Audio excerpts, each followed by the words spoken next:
Joining us now to review some of the headlines of today's newspapers from around the world is a Rice News analyst, Emmanuel Efeni. Good morning, Emmanuel. Good morning, Ruben. Good morning, Rufai. Good morning, Ayo. Good morning. Yes, we start the review with this day, Nigeria's newspaper of record. The lead story, Buhari considers recirculating old 200 Naira notes to ease pains of Naira scarcity. Yes, to address nationwide broadcast 7 a.m. today, and the president did just that this morning. Apparently, this day got the hint of what the president was going to say, and that was exactly what he did. Now, there was the Supreme Court hearing yesterday, and the reports that came out was that indeed the Supreme Court maintained the earlier ex parte order that it gave. Now, with the president's address this morning, clearly the 200 Naira note will be in circulation. The old 200 Naira note will continue to be in circulation and used for transactions. But the old 500 Naira note, the old 1,000 Naira note, yes, they will be circulating back to the bank, the central bank this time, and not to the commercial banks. If you have it, you take it to the central bank, and you do all the necessary formalities, fill the forms, go to the portal, and the money will be returned. And if you have enough proof to answer all the questions, it will be paid, the equivalent will be paid to your account, not exchange as in cash exchange. Now, what does it mean? The order given by the court extended. But I think the question we should be asking, what was the status of that order before yesterday? Were the banks accepting the old currencies? And the answer is no. Because according to the banks, the instruction they have from the central bank was that those currencies became,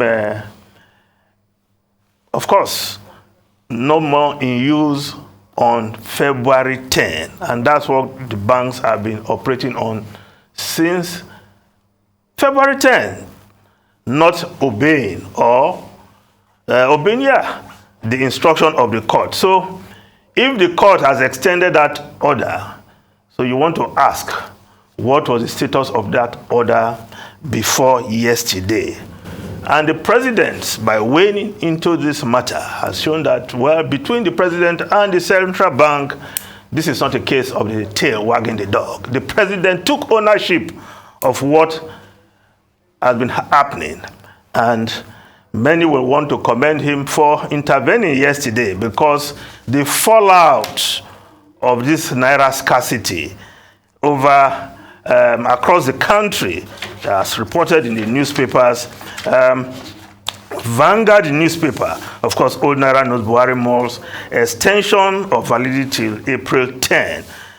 Now, of course, we'll see photographs. The Vanguard Newspaper, you see photographs of bonfire in different parts of the country, which we also have on the front page of the Daily Sun. Supreme Court overrules CBN as violent protests spread. Old Naira notes. Of course, the banks will wait, and they only receive instruction from the central bank, not Supreme Court judgment order as reported by the media. So, no prize for guessing which order the banks will be obeying or carrying out, as it were. Now, the Daily Trust newspaper reporting federal Naira crisis. Federal government states consider out of court settlement.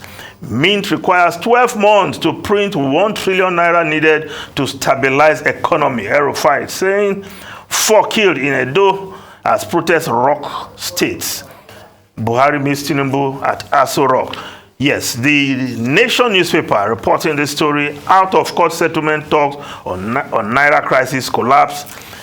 Federal governors disagree on central bank's claim that old notes have been burnt. Buhari, to address Nation Today, has done just that. The Punch newspaper, violence spreads in states, 3 killed, banks burnt. Violent protests rock Delta, Edo, Ondo, Oyo, Kwara, Benue states. Supreme Court maintains anti-deadline order. 7 states join legal battle.